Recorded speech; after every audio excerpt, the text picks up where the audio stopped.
ಮಹಾಭಾರತದ ಕೃಷ್ಣನಿಗೂ ಇಂದ್ರನ ರಥ ಬಂದಿದೆ.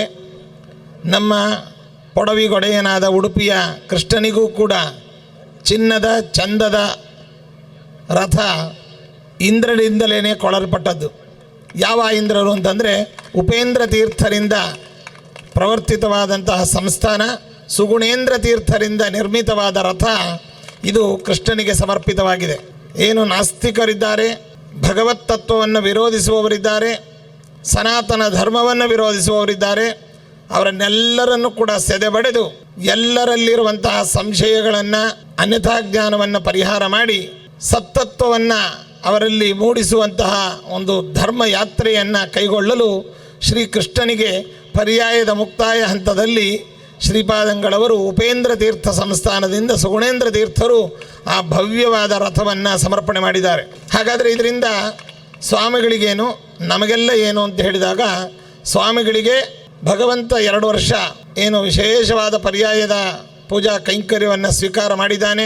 ಜೊತೆಗೆ ಚತುರ್ಥ ಪರ್ಯಾಯದ ಅರ್ಥಪೂರ್ಣವಾದಂತಹ ಒಂದು ಕಾರ್ಯಕ್ರಮಗಳೆಲ್ಲ ನಡೆದಿದೆ. ಇದರಿಂದ ಪ್ರೀತನಾಗಿ ಸುಗುಣೇಂದ್ರ ತೀರ್ಥರಿಗೆ ತನ್ನ 5ನೇ ಪರ್ಯಾಯಕ್ಕೆ ತಾನು ಬರೆ ಮಾಡಿಕೊಳ್ತಾ ಇದ್ದಾನೆ. ನಮ್ಮೆಲ್ಲರಿಗೇನು ಅಂತಂದರೆ, ಸುಗುಣೇಂದ್ರ ತೀರ್ಥ ಶ್ರೀಪಾದಂಗಳವರ 5ನೇ ಪರ್ಯಾಯದಲ್ಲಿಯೂ ನಾವೆಲ್ಲ ಬರಲಿಕ್ಕಿದ್ದೇವೆ ಅಂತ ನಮಗೊಂದು, ಜೊತೆಗೆ ಅಂತಹ ಕೃಷ್ಣನನ್ನು ಸುವರ್ಣ ರಥದಲ್ಲಿ ಕುಳ್ಳಿರಿಸಿದಾಗ ಆ ಕೃಷ್ಣನ ದರ್ಶನ, ಶ್ರೀಮದ್ ಆಚಾರ್ಯರ ದರ್ಶನ, ಅದೇ ರೀತಿಯಾಗಿ ಪರ್ಯಾಯ ಪೀಠಾಧಿಪತಿಗಳನ್ನು ನಾವು ನೋಡುವಂತಹದ್ದು. ಇದರಿಂದ ನಮ್ಮೆಲ್ಲರಿಗೂ ಕೂಡ ಬಹಳ ಸಂತೋಷವಾಗಿದೆ. ಆ ಕೃಷ್ಣ ನಮ್ಮೆಲ್ಲರ ಮನೋರಥವನ್ನು ಪೂರ್ಣ ಮಾಡ್ತಾನೆ ಅಂತ ನಾವೆಲ್ಲ ಕಾದು ಕುಳಿತಿದ್ದೇವೆ.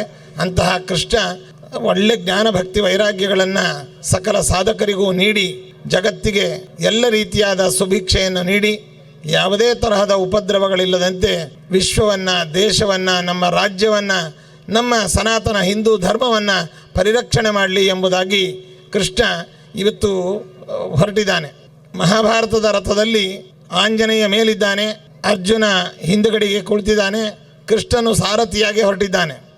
ನಮ್ಮ ಉಡುಪಿಯ ಕೃಷ್ಣನ ರಥದಲ್ಲಿ 2 ಆಂಜನೇಯಗಳಿದ್ದಾರೆ. ಒಂದು ಮೇಲೆ, ಮತ್ತೊಂದು ಮುಖ್ಯ ಪ್ರಾಣದೇವರ ಉತ್ಸವ ಮೂರ್ತಿ.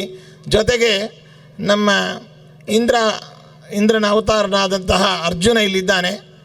ಅಂತಹ ಉಭಯ ಆಂಜನೇಯರುಗಳನ್ನು ಕುಳ್ಳಿರಿಸಿಕೊಂಡು ಆ ಮುಖ್ಯ ಪ್ರಾಣದೇವರ ಒಂದು ವಿಶೇಷವಾದ ಜೊತೆಯಲ್ಲಿ ಶ್ರೀಕೃಷ್ಣ ನಮಗೆ ಎಲ್ಲರಿಗೂ ಕೂಡ ಸತ್ತತ್ವವನ್ನು ಬೋಧನೆ ಮಾಡಲಿಕ್ಕೆ ಜೈತ್ರ ಯಾತ್ರೆಗೆ ಹೊರಡಲಿಕ್ಕೋಸ್ಕರವಾಗಿ ಒಳ್ಳೆಯ ಒಂದು ವಾಹನವನ್ನು ಶ್ರೀಪಾದಂಗಳವರು ಕೃಷ್ಣನಿಗೆ ಸಮರ್ಪಣೆ ಮಾಡಿದ್ದಾರೆ.